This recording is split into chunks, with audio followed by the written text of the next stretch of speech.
Voice of south நேயர்களுக்கு வணக்கம். இந்த நேர்காணலில் நாம் சந்திக்கிருப்பவர் அரசியல் விமர்சகர், திறனாய்வாளர் திரு சூர்யா அவர்கள்.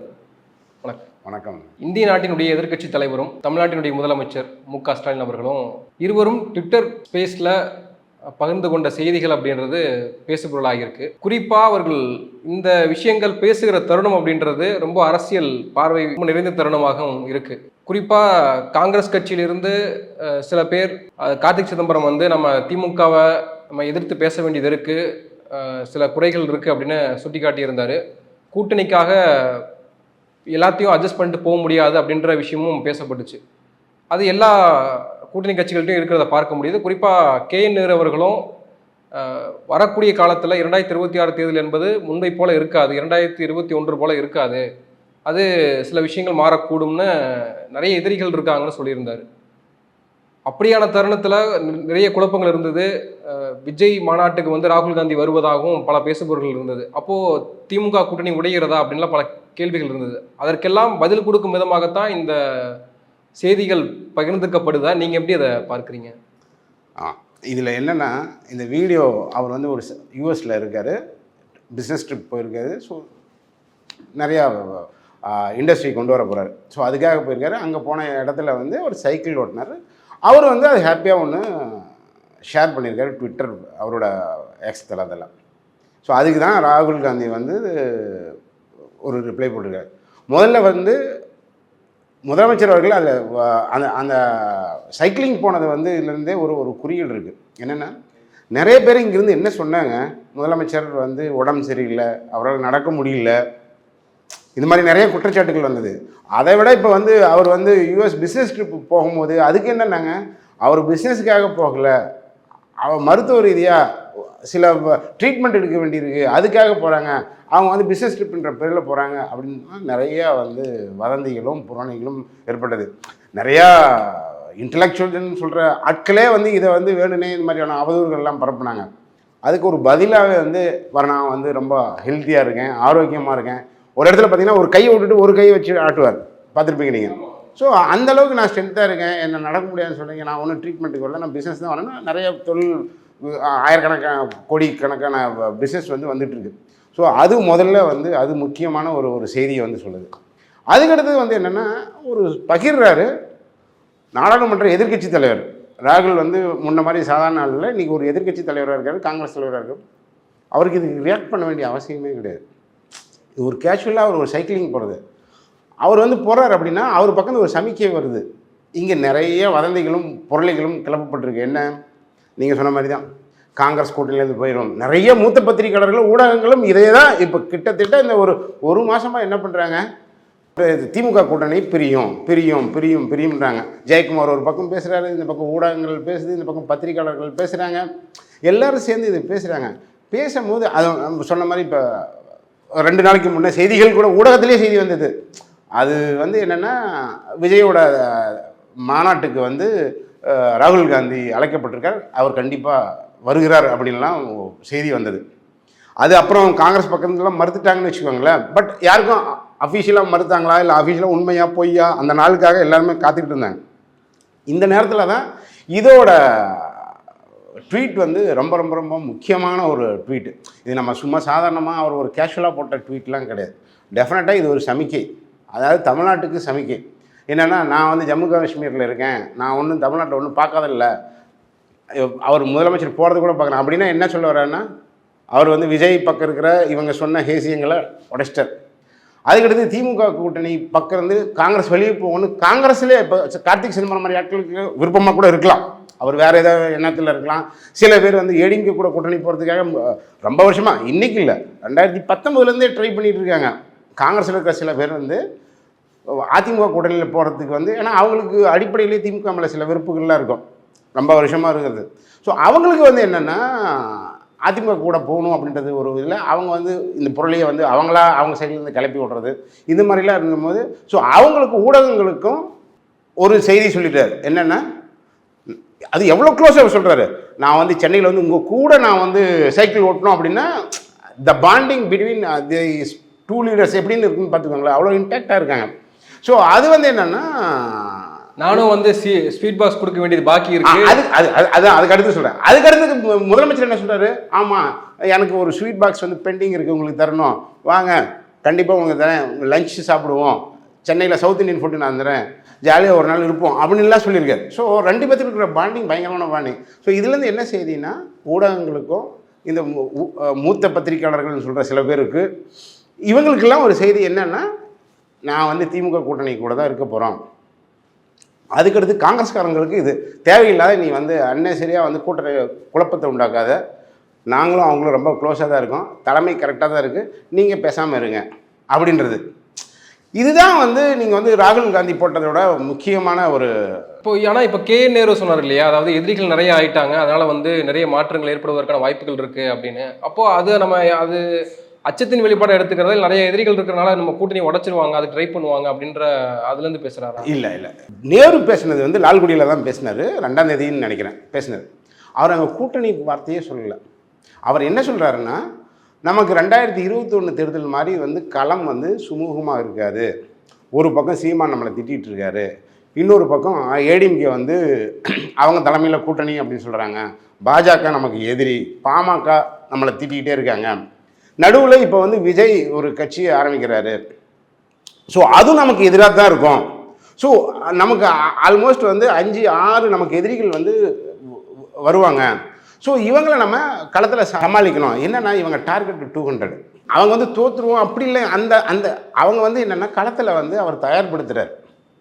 ஓகேங்களா, இவங்கெல்லாம் இருக்காங்க, நம்ம தேர்தலில் அந்த அளவுக்கு நம்ம போடணும், ஐமுனை தாக்குதலாக இருக்கும். கரெக்டுங்களா? இப்போ நீங்கள் 2021 எடுத்திங்கன்னா 3 முனை போட்டி தான். அது சீமான் வந்து பெரிய பிளேலாம் கிடையாது, ஒரு அண்டர் பிளே தான் இருந்தது.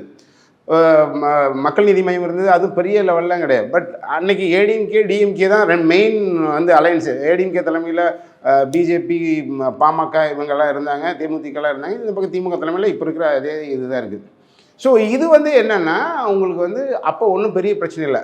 இதுலேயும் கொஞ்சம் ஒரு 2 எக்ஸ்ட்ரா போடுது 2024 தேர்தலில். இப்போ உங்களுக்கு ஐமுனை தாக்குதலாக இருக்கும். இன்றைக்கி இன்னும் இணையத்தில் ரொம்ப அதிகமாக வர ஆரம்பிச்சிருச்சு. ஸோ நம்ம வந்து என்னென்னா, ரொம்ப அதுக்கான விழிப்புணர்வோடு இருக்கணும். நம்ம என்னென்னலாம் பண்ணணும், முதலமைச்சர் என்னென்னலாம் நல்ல திட்டம் இருக்கோ அதை கொண்டு போய் நீங்கள் சேர்த்தணும், களத்தில் நிறைய ஒர்க் பண்ணணும், மக்கள் கூட நல்ல அந்த மாதிரி ஒரு தொனியில் தான் அவர் பேசினவர்கள். அதில் எங்கேயுமே கூட்டணின்னு சொல்ல. அதை விட இன்னொரு முக்கியம் என்ன அப்படின்னா, அவர் அதுலேயே இன்னொன்று சொல்லியிருக்கார். ஏடிஎம்கே 38 வருஷம் கழிச்சு, அதாவது எம்ஜிஆர் இறந்த பின்னாடி தான் செகண்ட் டைம் வந்து அவங்க வந்து கவர்மெண்ட் ஃபார்ம் பண்ணாங்க. ஆக்சுவலாக 84 பண்ண பின்னாடி 84 இதுக்கு பின்னாடி நீங்கள் பார்த்தீங்கன்னா டிஎம்கே ஏடிஎம்கே மாற்றி தான் உங்களுக்கு கவர்மெண்ட் ஃபார்ம் பண்ணியிருந்தாங்க. 2011 அதுக்கடுத்து 2014 தான் ஏடிஎம்கே தொடர்ச்சியாக வந்து 2 வாட்டி பண்ணிச்சு. ஸோ 38 வருஷம் கழிச்சு ஏடிஎம்கே வந்து 2 வாட்டி தொடர்ந்து வந்து கவர்மெண்ட் ஃபார்ம் பண்ணுது. அதே மாதிரி நம்ம 71க்கு பின்னாடி 67 71 பண்ண பின்னாடி திமுக வந்து தொடர்ந்து 2 முறை வந்து ஆட்சியை கைப்பற்றலை. ஸோ 58 வருஷம், அது 38 வருஷத்துக்கு பின்னாடி 2 வருஷம் ஆச்சு. நம்ம 58 வருஷத்துக்கு பின்னாடி அடுத்த டைம் நம்ம வந்து 2026 நம்ம வந்து கைப்பற்றணும். அது கூட புரிஞ்சுக்கலாம். இதோட பேக்ரவுண்ட் அப்படி தான். ஸோ நம்ம பண்ணணும் அப்படின்றாரு. அதை விட முக்கியம் என்ன அப்படின்னா, நேரு மாதிரியான நாட்கள் கல அரசியல் தெரிஞ்ச ஆட்கள். நீங்கள் நினச்சி பாருங்க, 2004 திமுக அலையன்ஸ் என்னாச்சு? 40க்கு 40. 2006 அதே வெற்றி கிடைச்சதா? டிஎம்கே ஃபார்ம் பண்ணாங்க, கவர்மெண்ட் ஃபார்ம் பண்ணாங்க. பட் என்னாச்சு? மைனாரிட்டி கவர்மெண்ட்டாக இருந்தது அங்கே. அதுக்கும் 2004க்கு 2006க்கு பெரிய வித்தியாசம் இல்லை, 2 வருஷம் தான். பட் அந்த கள சூழல் வந்து என்னென்னா மோசமாயிடுச்சு. சரியான கூட்டணி ஃபார்ம் பண்ணல, வாக்குகள் சிதறிச்சு, அது மாதிரிலாம் நிறைய போச்சு. ஸோ அந்த பயம் அவருக்கு ஒன்று இருக்கும். அதே மாதிரி நீங்கள் 2009 நாடாளுமன்ற தேர்தலில் பெரிய வெற்றி பெற்றாங்க. 2014 என்னாச்சு? 2 வருஷம் கழிச்சு வந்த எலெக்ஷனில் திமுக தோல்வி, எதிர்க்கட்சி வரிசையில் கூட வர முடியல. ஸோ இதெல்லாம் கள சூழ்நிலை. எப்போ என்ன நேரத்தில் வேணால் மாறும். நம்ம வந்து எப்பயும் விழிப்புணர்வாக இருக்கணும் அப்படின்ற ஒரு தொனியில் அவர் பேசுகிறார். ஆன்டி இன்கம்பன்சி பயன்படுத்தக்கூடிய வாய்ப்புகள் இருக்கும் இல்லையா? எப்படியுமே ஆளுங்கட்சின்னா ஆன்டி இன்கம்பன்சி இருக்குங்க. அதில் ஒன்றும் பெரிய மாற்றமே கிடையாது. எந்த அரசாக இருந்தாலும் எவ்வளோ பெரிய நல்லரசு கொடுத்தீங்கனாலுமே ஆன்டி இன்கம்பன்சி இருக்க தான் செய்யும். அந்த ஆன்டி இன்கம்பன்சி இருக்கும், ஐமுனை தாக்குதல் இருக்கும். நம்ம களத்தில் ஜாக்கிரதையாக இருக்கணுன்றது தான் நேருவோட இது வந்து விஜய் வந்ததுக்காக பயந்துக்கிட்டாரு இல்லை, அவர் வந்து பயமே கிடையாது. இல்லை, தொண்டர்களை உற்சாகப்படுத்தி அவர் வந்து என்னென்னா ஒரு ஸ்ட்ராட்டஜி கிரியேட் பண்ணுறாங்க. ஸோ இந்த மாதிரி இருக்கும், நம்ம இந்த மாதிரி ஒர்க் பண்ணணும் அப்படின்றதுக்கான ஒரு ஸ்ட்ராட்டஜி தான் நேரு கிரியேட் பண்ணாரோ இல்லையா. இது பயம் இதெல்லாம் இப்போ இந்த ஊடகம் வந்து திமுககாரர் எதை பேசினாலுமே பயந்துட்டாங்க, அதை பண்ணிட்டாங்க, திமுக கூட்டணி உடையும். அவர் கூட்டணி பற்றி எந்த இடத்துலையுமே பேச கிடையாது நேரு. இப்போ இனிமேல் வந்து இந்த கூட்டணிக்கான இந்த பேச்சுகள்லாம் வந்து ராகுல் காந்தியும் ஸ்டாலின் அவர்களும் பேசிக்கொண்டதன் வழியாக வந்து அவங்க ஃபோன் கால் பண்ண கூட பேசியிருக்கலாம். ஆனால் வந்து அது ட்விட்டரில் போடுவதன் மூலமாக ஒரு அமைதி ஏற்படுத்தியிருக்க. கண்டிப்பாக இது அமைதி ஏற்படுத்துங்க. நான் உங்களுக்கு கேட்குறேங்க, 2018 இந்த கூட்டணி அப்படியே இருக்குது. 2019 தேர்தலில் வின் பண்ணாங்க, அதுக்கு பின்னாடி நடந்த ஒரு உள்ளாட்சி தேர்தலில் வின் பண்ணாங்க, 2021 வின் பண்ணாங்க, அதுக்கு பின்னாடி நடந்த உள்ளாட்சி தேர்தலில் வின் பண்ணாங்க, அதுக்கு பின்னாடி நடந்த இப்போ நாடாளுமன்ற தேர்தல், இதுமாதிரி 10 தேர்தல் நடந்திருக்கு, தொடர் வெற்றி பெற்றிருக்காங்க. இந்த அலைன்ஸை யாராவது பிரிக்க விரும்புவாங்களா? நினச்சி பாருங்களேன். ஏடிஎம்கே பக்கம் யாரை நம்பி போவாங்க? ஆனால் அவங்களுக்குள்ள மாறுபாடுகள் இருக்கு, கொள்கைகள் வேற வேறையா இருக்கு. இன்னும் சொல்ல போனால் வந்து திருமாவர்கள் கூட ஒரு இதை சொல்லியிருந்தாரு, மக்கள் நலனுக்காகத்தான் இருக்கிறோம், சகித்து கொண்டு இருக்கிறோம்லாம் சொல்லியிருந்தார் இல்லையா. இப்போ அந்த விஷயத்தையும் நம்ம பார்க்க வேண்டியதாக இல்லை. அவர் சகித்து கொண்டிருக்கிறோம்லாம் சொல்ல கிடையாது. என்னன்னா சார், நாங்கள் என்னன்னா ஒரே கொள்கை இருந்துச்சுன்னா ஒரே கட்சியாக இருப்போம்ல. கொள்கை முரண்பாடு இருக்கிறனால தான் நீங்கள் ஒரு கட்சி, நான் ஒரு கட்சி, இவர் ஒரு கட்சி, அவர் ஒரு கட்சி இருக்காரு. காமன் அஜெண்டா என்ன? மக்கள் நலன் தான். புரிஞ்சுங்களா? அந்த மக்கள் நலன் யார் எந்த கட்சி இருந்தால் அது மக்கள் நலன் இருக்கும், எந்த கட்சி இருந்தால் மக்கள் நலன் இருக்காது. அதன் பேரில் தான் தேர்தல் கூட்டணியும் சில இதில் நடக்கும். ஆனால் எனக்கு தெரிஞ்சு இந்த 10 வருஷத்தில் இந்த திமுக அலையன்ஸ் மட்டும்தான், கண்டிப்பாக சொல்கிறேன், இது தேர்தல் கூட்டணியாகவே இல்லை. ஏன்னா வேணுன்ற இடத்துல எதுக்குறாங்க, ஏதாவது தப்பாக போச்சுன்னா எதுக்குறாங்க. பட் ஆனால் அந்த கூட்டணி உடையில என்னென்னா கொள்கையாக இருக்குது. இதுக்கு முன்னாடி நடந்த பல தேர்தல்களில் வந்து தேர்தல் கூட்டணியாக தான் இருந்திருக்கு. இப்போ நீங்கள் இந்த பக்கம் பாமகவோ தேமுதிகவோ இந்த கட்சியே எதுக்கு இருக்குன்னு தெரியும், அது தேர்தல் கூட்டணிக்காக மட்டும்தான் இருக்குது. தேர்தல் நேரத்தில் அவங்களுக்கு வேண்டியது கிடைக்கும். ஸோ அதுக்காகவே அந்த கட்சி நடத்துகிறாங்க. அவங்களுக்கு எந்த கூட்டணியும் எந்த கொள்கையும் கிடையாது. இந்த பக்கம் இருந்து அந்த பக்கம் போகுது, அந்த பக்கம் இந்த பக்கம் ஒன்றும் இல்லை. பாமகவும் தேமுதிகவும் எடுத்துக்கலாம். இந்த 2019 தேர்தலேருந்து பல கூட்டணி மாறிட்டாங்க. டக்குன்னு இந்த பக்கம் ஒன்று டிடிவி தினகரன் கூட இருந்தாங்க, பிஜேபி கூட போனாங்க, ஏடிஎம்கே கூட வந்துட்டாங்க. இது மாதிரி பல கூட்டணி. அதே மாதிரி தான் பாமகவும். பட் இந்த கூட்டணி பிரியவே இல்லை. என்னென்னா இவங்க வந்து என்ன தேர்தல் கூட்டணி கிடையாது. வேணுன்ற இடத்துல ஏதாவது தப்பு இல்லை அவங்களுக்கு தோணுது இது கண்டிக்கணும்னா கண்டிச்சிடுறாங்க. திருமாவளவன் வந்து சைக்கிள்னு சொல்ல கிடையாது. இந்த கூட்டணி பிரிக்கிறதுக்கு நிறைய பேர் முயல்றாங்க. ஆனால் இந்த கூட்டணி பிரிக்க முடியாது அப்படின்னு அவர் டைரெக்டாக அவரோட ஃபாலோயர்ஸு இல்லை அவருக்கு சார்ந்த அவருக்கு நல விரும்பிகள்னு சில பேர் இருக்காங்க. அவங்க வந்து என்ன பண்ணுறாங்கன்னா திமுக விசிக கூட்டணி பிரிக்க முயல்கிறாங்க. ஸோ அவங்களுக்கு அவர் பதில் சொல்லிட்டார். இப்போது எதிர்கட்சிகளுடைய பல இடங்களில் குற்றச்சாட்டு என்னென்னா, காவல்துறை வந்து அது பிஜேபி டோனில் இருக்குது, அவங்க வந்து அந்த மாதிரி தான் செயல்படுறாங்க. குறிப்பாக வந்து விசிகா குடியேற்றுவது கூட முடியல, குடியேற்ற கூட விட மாட்டேன்றாங்க அப்படின்லாம் அவர் சொல்லப்பட்டுச்சு இல்லையா? இல்லை, அதாவது விசிகே வந்து கொடியேற்ற விடல. ஏடிஎம்கே வந்து சொல்கிறது என்னென்னா, ஏடிஎம்கே ஆட்சி தான் 10 வருஷம் நடந்தது, இன்றைக்கி 3 வருஷம் தான் ஆச்சு. ஏடிஎம்கே ஆட்சியில் என்ன ஊட்டி வளர்க்கப்பட்டதோ அதுதான் இன்றைக்கி தொடரும். போலீஸ் ஆஃபீஸர் சில பேர் வந்து பிஜேபி ஆதரவாக இருப்பாங்க, சில பேர் ஏடிஎம்கே இருப்பாங்க, சில பேர் திமுகவாக இருப்பாங்க. இதில் ஒன்றும் பெரிய மாற்றம் இல்லை, எப்பயுமே இது இருக்குங்க. அது இப்போ வந்து ஒரு ஸ்ட்ராங் ஒரு ஒரு சென்ட்ரலில் வந்து உங்களுக்கு வந்து ஸ்ட்ராங் ஒரு ஒரு ஆளுங்கட்சி பிஜேபி. ஸோ அதுக்கான விசுவாசிகளும் கண்டிப்பாக இருப்பாங்க. ஏன்னா நமக்கு நார்த் இந்தியன் ஆஃபீஸர்ஸ்லாம் இருக்காங்க. ஸோ அவங்களுக்கு என்ன மனநிலை இருப்பாங்கன்னு தெரியாது. இதே மாதிரி தான் வந்து ஏடிஎம்கேவுக்குன்னு கண்டிப்பாக இருப்பாங்க சில ஆஃபீஸர்ஸு. இப்போ கொங்குப்பட்டிலேருந்து வர ஆஃபீஸர் சில பேர் வந்து அவங்களுக்கு சாதகமாக இருக்கலாம். திமுகவுக்குன்னு ஆதரவுகள் இருப்பாங்க. இதெல்லாம் வந்து என்னன்னா எப்பயுமே எல்லா பார்ட்டிக்குமே இங்கே ஆதரவு நிலைன்னு ஒன்று இருக்கும். அதில் ஒன்றும் பெரிய மாற்றம் கிடையாது. விசிகே அப்படின்றது வந்து கொடியேற்றம்னா அந்த ஏரியாவில் என்ன பிரச்சனை, லோக்கல் பிரச்சனை, அது அங்கே வேறு என்ன தாக்கத்தை ஏற்படுத்துது, அந்த மாதிரி பார்த்து அந்த மாதிரி விலைகளை வச்சு தான் வந்து அங்கே போலீஸ் ஆஃபீஸர்ஸ் முடிவு பண்ணியிருப்பாங்க. அதை தாண்டி வேறு ஒன்று இங்கே வந்து விசிகேவுக்கும் திமுகவுக்கும் கூட்டணி உடைக்கணும், இல்லை அது பண்ணணும், அதுக்காக போலீஸ் ஏவி ஒன்றுமே அவசியமே கிடையாது. திமுக தலைவரே ஒரே நிமிஷத்தில் இந்த கூட்டணி இல்லை அப்படின்னு சொன்னால் முடிஞ்சே போச்சு. இல்லை விசிகே தலைவர் திரும்ப அவங்க வந்து இந்த கூட்டணி இல்லைன்னு சொன்னால் முடிஞ்சே போச்சு. இது போலீஸ் வழியாக இன்னொருத்தர் வழியாக இந்த கூட்டணியை உடைக்கிறதுக்கான வாய்ப்புகள்லாம் கிடையாது. ஸ்ட்ராங்கான ஒரு கூட்டணி தான் இது. ஆனால் இன்னொரு பக்கம் இப்போது ஏடிஎம்கே அவங்களுடைய விஷயங்களும் அவங்க மேற்கொள்வாங்களே. இப்போ அவங்க அடுத்த 2026க்கு ஒரு பலமான கூட்டணி அவங்க அமைக்க வேண்டியது கட்டாயமாக இருக்கும். அப்படி இருக்கும் பட்சத்தில் எல்லாருமே இப்போ செல்லூர் ராஜு ஒரு பக்கம் விஜய்க்கு அழைப்பு விடுவதையும் பார்க்க முடியுது. விஜயை பாராட்டி பேசுகிறாரு. இன்னொரு பக்கம் ஜெயக்குமார் பிஜேபி அடிக்கிறாரு, இன்னொரு பக்கம் ஆர்பி உதயகுமார் சீமானை பாராட்டுறாரு. இப்படி எல்லா பக்கமும் அவர்களும் முயற்சி செய்து கொண்டே இருக்காங்க இல்லையா? இல்லைங்க, அதிமுக அது எத்தை தின்னால் நான் பித்தம் தெளிகின்ற கணக்கில் இருக்காங்க. மன்சூர் அலிகானுக்கெல்லாம் கூட்டணி பேச்சுவார்த்தை கூப்பிட்டாங்க. நீங்கள் அப்போ சீமானுக்கோ இல்லை 8% வச்சிருக்கிற சீமானுக்கோ இல்லை புதுசாக வர இளைஞர்கள் மத்தியில் ஒரு ஆதரவு இருக்குன்னு ஒரு நம்புகிற ஒரு விஜய்க்கோ அவங்க ஒரு கூட்டணிக்கு அழைப்பு விட மாட்டாங்கன்னு நீங்கள் நினைக்கிறீங்களா? முதல்ல எடப்பாடி பழனிசாமியை தன்னை வந்து தான் கட்சிக்குள்ளே முதல்ல ஒரு தலைவராக உருவாகணும். 10 வாட்டி தோத்துட்டாருங்க, ஒரு வாட்டி கூட ஜெயிக்கல. ஓகேங்களா? அவர் இது வரைக்கும் ஒரு ஆய்வுக் கூட்டம் நடத்தினாங்க. அந்த ஆய்வுக் கூட்டத்தில் என்ன பேசினாங்க? என்ன தோல்விக்கான என்ன காரணம்லாம் பேசினாங்களா? பேசவே இல்லை. ஏன்னா என்ன தோல்வினா என்ன பண்ணு? தோல்விக்கான காரணம்னா நிர்வாகிகள் தப்பு பண்ணியிருக்கியா, அப்போ அந்த நிர்வாகி மேலே நீங்கள் ஆக்ஷன் எடுத்துக்கணும். நீ ஏன் தப்பு பண்ணணும்னு கேட்டிருக்கணும். அது எந்த கேள்வியுமே கேட்கல. நீங்கள் பார்த்தீங்களா? அதில் ஒன்றுமே நடக்கல. அதில் அடுத்த தேர்தலில் நான் மெகா கூட்டணி அமைப்பேன், அவ்வளோதான் முடிஞ்சு போச்சு. வேறு எந்த ஒரு பெரிய ஆய்வுக் கூட்டமுமே இல்லை. அதில் என்னென்னா இப்போ வேலுமணி என்னன்றாரு, அங்கே வந்து ஓபிஎஸ் சசிகலா இவங்கெல்லாம் ஒன்றா இணைக்கணும், அப்போ தான் வந்து நம்ம பெரிய ஒரு கூட்டணி வச்சு இவங்கெல்லாம் சேர்த்து பண்ணணும் அப்படின்னு சொல்லிட்டு அவர் ஒரு ட்ராக்கில் போகிறாரு. இந்த பக்கம் முனுசாமி என்னன்றாரு, இல்லை அதெல்லாம் வேணாம், சின்ன சின்ன மாற்றங்கள் நடந்தால் போதும் அப்படின்னு முனுசாமி சொல்கிறார். இதில் எடப்பாடி பழனிசாமியோட ஸ்டாண்ட் என்ன? எதுவுமே கிடையாது. எடப்பாடி பழனிசாமி நம்பி இதனால தான் எந்த கூட்டணி தலைவரும் போகலை, பேச்சுவார்த்தைக்கு கூட போகலை.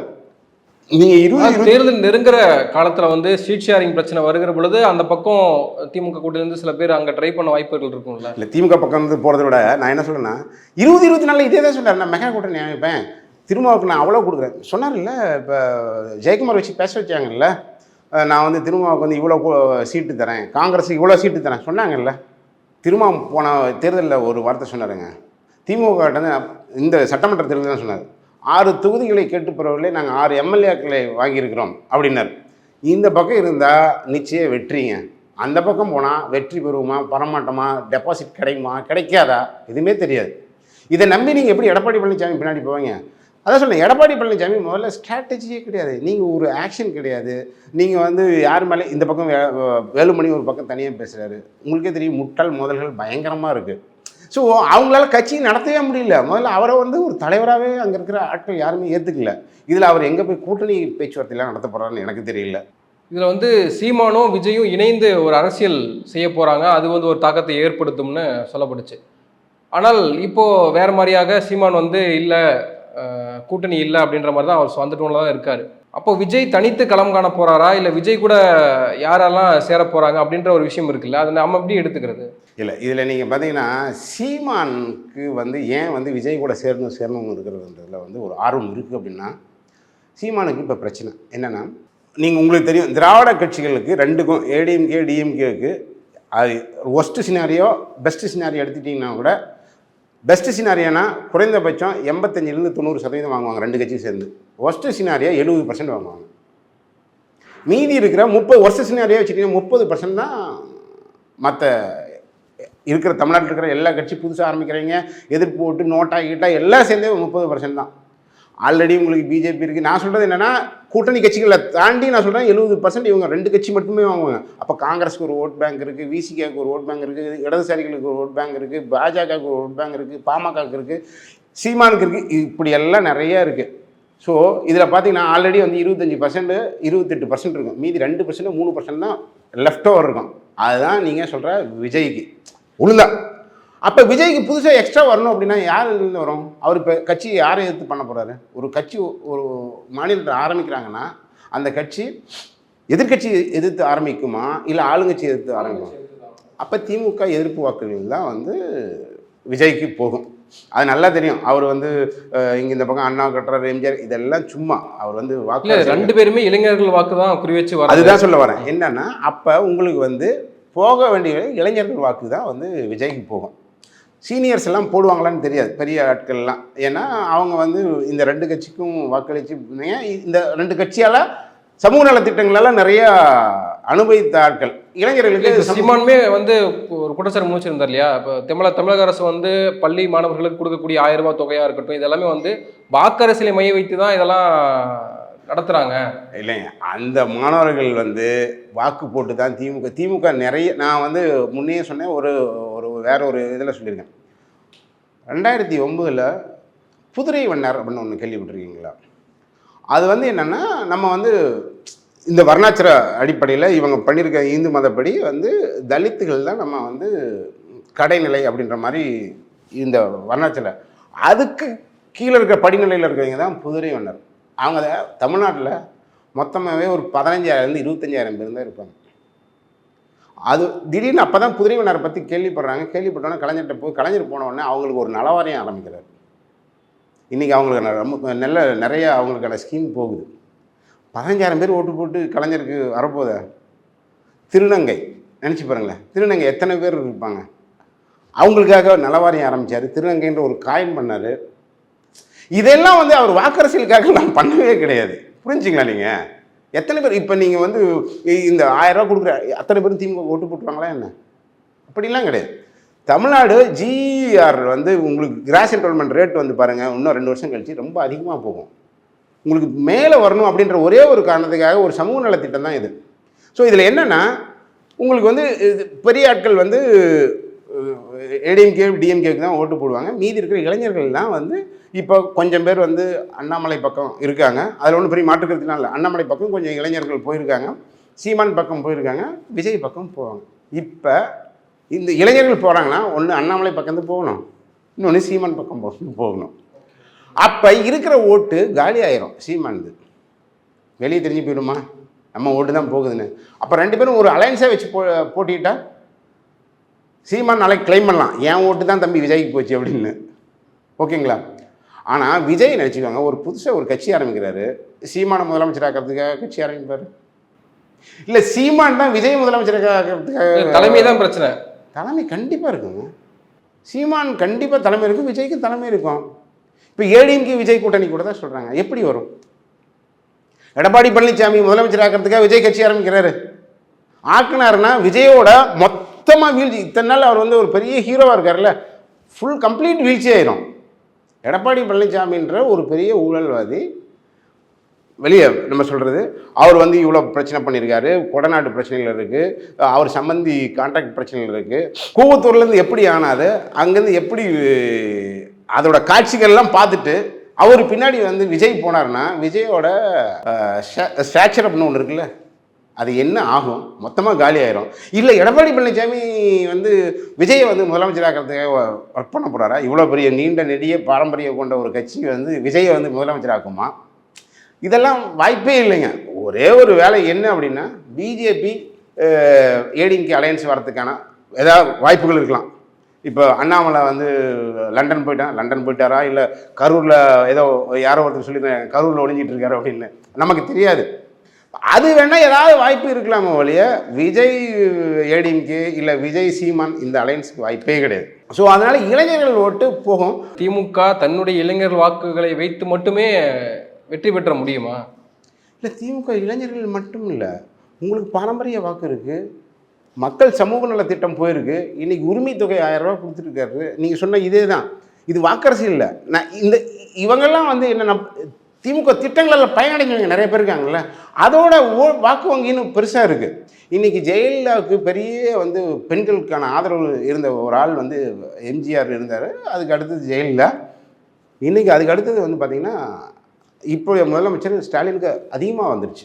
என்னென்னா அவர் பண்ணது எல்லாமே இந்த கவர்மெண்ட் ஃபுல்லாக பண்ணதுமே என்ன, பெண்கள் ஓரியன்ட் தான். நீங்கள் இலவச பஸ் பயணமாக இருக்கட்டும், இல்லை உரிமை தொகையாகட்டும், முதல்ல வந்து நமக்கு காலேஜ் பொண்ணுங்களுக்கு அந்த ஃபீஸு 1000 ரூபா மாதம் தரதாக இருக்கட்டும், இது மாதிரி எண்ணற்ற திட்டங்கள் வெறும் பெண்களை மையப்படுத்தி நிறைய கொடுத்துருக்காங்க. ஸோ டெஃபினட்டாக உங்களுக்கு வந்து என்னென்னா அந்த மாதிரி வாக்குகள்லாம் வந்து டெஃபினட்டாக வந்து திமுக தான் உருவத்துக்கான வாய்ப்புகள் அதிகம். அதனால் திமுக இளைஞர்கள் வாக்குகள் இருக்குது. நீங்கள் இளைஞர்கள் வாக்கு திமுக இல்லைன்னு யார் சொன்னது? இந்த பக்கத்துக்கான இளைஞர் சப்போர்ட் என்ன பிரச்சனைனா, அங்கே இளைஞர்கள் மட்டும்தான் இருக்காங்க, இங்கே இளைஞர்கள் இருக்காங்க, நடுத்தர வயது இருக்காங்க, சீனியர் சிட்டிசன் இருக்காங்க. அதனால் நமக்கு என்னென்னா இளைஞர்கள் தனியாக பிரித்து பார்க்க முடியல. அங்கே வெறும் இளைஞர்கள் மட்டும்தான் இருக்கான். அந்த இளைஞர் கூட இப்போ சீமானுக்கு என்ன ஆகும், 2 வருஷம் இருப்பான், திருப்பி புது பேட்ச் வந்துடும், பழைய பேட்ச் வெளியே வந்து திராவிட கட்சிகளுக்கு போயிடுவான். இதுதான் அந்த கட்சியில் இருக்கிறது. என்னென்னா சீமானை பற்றி வந்தால் 2 வருஷத்தில் புரிஞ்சுப்பாங்க. புரிஞ்ச உடனே அவங்க என்ன பண்ணால் அங்கேருந்து காலியாக கூடாரம் காலியாகும், புது பேட்ச் வரும், பழைய பேட்ச் வெளியே போகும்.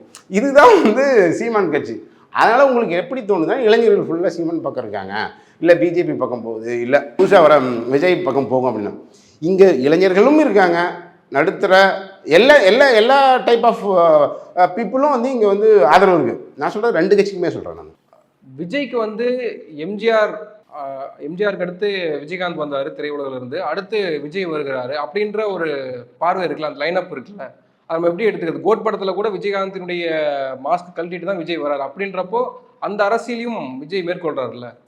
நீங்கள் எம்ஜிஆர் கூடவோ இல்லை வந்து விஜயகாந்த் கூடவோ வந்து நீங்கள் வந்து ஒப்பிடுறது வந்து ரொம்ப விஜய் ஒன்று சொல்லணும்னா எம்ஜிஆர் லெவலுக்கான சினிமாவில் ஒரு ஈக்குவலான ஆள் தான். நான் இல்லைன்னு சொல்ல. அந்த டயத்தில் எம்ஜிஆர் எந்த அளவுக்கு சினிமாவில் வந்து புகழ்பட்டுனா அதே அளவுக்கு வந்து இன்றைக்கி வந்து 200 கோடி ரூபாய் சம்பளம் வாங்குற அளவுக்கு விஜய். அதில் வந்து நம்ம வந்து குறைச்செல்லாம் மதிப்பு இல்லை. விஜயகாந்த் அதே மாதிரி தான் ஒரு பெரும் நடிகர். இதில் வந்து ஒன்றும் இல்லை. ஆனால் நீங்கள் எம்ஜிஆரோட பின்புலத்தை நீங்கள் பார்க்கணும். எம்ஜிஆர் வந்து சர்வசாதாரணமாக நீங்கள் வந்து கட்சி ஆரம்பித்து உடனே வந்து அவர் சிஎம் ஆகலை. அவர் கட்சி வந்து அவர் வந்து முதல்ல காங்கிரஸில் இருக்கார். அதுக்கு பின்னாடி கலைஞர் வந்து கூட சேர்றாரு, ஃப்ரெண்ட் ஆகிறாரு மந்திரிகுமார் படத்துலேருந்து. அதுக்கு முன்னாடி அவர் திமுக திராவிடர் இயக்கத்தில் ஜாயின் பண்ணி திமுகவில் ஜாயின் பண்ணுறாரு. திமுகவில் ரொம்ப நாள் பிரச்சாரத்தில் இருக்கார், களத்தில் ஒர்க் பண்ணுறாரு. அதுக்கு பின்னாடி அவர் பொருளாளர் ஆகிறாரு, கட்சி கூட்டத்தில் கலந்துக்கிறாரு. கட்சியோட அமைப்பு எப்படி இருக்கும், எப்படி மக்கள் தொண்டர் எப்படி இருக்காங்க அப்படின்ற ஒரு விஷயம் இருக்குது. ஸோ அந்தளவுக்கு வந்த ஒரு எம்ஜிஆரும் வந்து நீங்கள் வந்து சடனாக இன்றைக்கி அவர் வந்து கொள்கை என்னன்னு தெரியாது விஜய்க்கு. என்ன கொள்கைன்னா அது இது வரைக்கும் ஆனது. அவர் சினிமா வந்து இப்போ நீங்கள் வந்து டீசர் ரிலீஸ் பண்ணுற மாதிரி ஒரு நாள் வந்து கட்சி அனௌன்ஸ் பண்ணுறாரு லெட்டர் பேட் வழியாக. ஒரு மக்கள் முன்னாடி கூட வரல. ஒரு கட்சியை வந்து ஒருத்தர் வந்து சொல்கிறாருன்னா மக்கள் முன்னாடி வந்து நீங்கள் சொல்லணும். அப்போ தான் அதோட ரீச் இருக்கும். நீங்கள் ஒரு லெட்டர் பேடில் நான் வந்து கட்சி ஆரம்பிக்க போகிறேன் அப்படின்னு ஒன்று பண்ணுறீங்க, கொடியேற்ற போகிறேன்னு சொல்லி இன்னொரு நாள் சொல்கிறீங்க, இன்னொன்று கட்சி கொள்கைக்கு இன்னொரு நாள் சொல்ல போகிறேன் அப்படின்னு சொல்கிறீங்க. ஸோ இந்த மாதிரி வந்து என்னென்னா அவர் வந்து சினிமா டீசர் மாதிரி அவர் வந்து பண்ணிகிட்ருக்கார். விஜயோட இதுவுமே தாக்கமே என்ன அப்படின்னா, அன்னைக்கு வந்து என்னென்னா விஜயகாந்த் நான் சொல்கிறேன். விஜயகாந்த் கட்சி ஆரம்பிக்கும் போது திமுக ஏடிஎம்கே மட்டும்தான் 2 மேஜர் பார்ட்டி, மற்றெல்லாம் சின்ன சின்ன பார்ட்டியாக இருந்தது. மக்கள் உண்மையாலுமே ஒரு தேர்ட் ஃப்ரண்ட் வேணும் அப்படின்னு ரொம்ப நாளாக, அதாவது இந்த 70% இல்லாத மீதி இருக்க 30% மக்கள் ஒரு தேர்ட் ஃப்ரண்ட் வேணும் அப்படின்னு ஒன்று எதிர்பார்க்குறாங்க. அந்த டயத்தில் தான் கட்சி ஆரம்பித்தாப்புல விஜயகாந்த். அன்னைக்கு வந்து விஜயகாந்துக்கு மேக்ஸிமம் ஒரு 10% 11% வரைக்கும் போனார். அதுக்கு பின்னாடி அதோட வீழ்ச்சி எப்படி இருக்கணும் என்னென்னா, அந்த கட்சி கொள்கை கிடையாது. கொள்கை இல்லாத கட்சி என்றைக்குமே நீங்கள் வந்து ஒன்றுமே இல்லாத போயிடும். அதே தான் வந்து நீங்கள் விஜய் வந்து என்ன பண்ண போகிறான்னு தெரியாது. ஸோ இது வந்து என்னென்னா கொள்கை என்ன ஏது இதெல்லாம் தெரியணும். நீங்கள் வந்து விஜய்க்கு வந்து எவ்வளோ பர்சன்டேஜ் போகுன்னு தெரியாது. அவர் வந்து மாஸ்க் நீங்கள் கலெக்டர்னு சொன்னீங்களே, அதெல்லாம் விஜயகாந்தோட வாக்கு வங்கிகளை தன் பக்கம் இருக்கிறதுக்காக விஜய் பண்ணுற ஒரு டாக்டிக்ஸ் தான், அவ்வளோதான். இதில் ஒன்றும் பெரிய இதெல்லாம் கிடையாது. விஜயகாந்துக்கே இப்போ தேமுதிகவிலேயே பெரிய வாக்கு வங்கி வந்து லெஸ் தேன் 1% போயிடுச்சு. ஸோ அது பெரிய அளவு ஒர்க் அவுட் ஆகுமா அப்படின்னு தெரியல. ஸோ விஜய்லாம் டெஃபினட்டாக வந்து ஒரு விஜயகாந்தாவோ இல்லை வந்து ஒரு எம்ஜிஆர் லெவல்லையோ நீங்கள் வந்து அது விஜயகாந்த் கூட எப்படி நீங்கள் எதிர்கட்சி தலைவர் ஆனார்னா ஏடிஎம்கே கூட சேர்ந்ததுனால.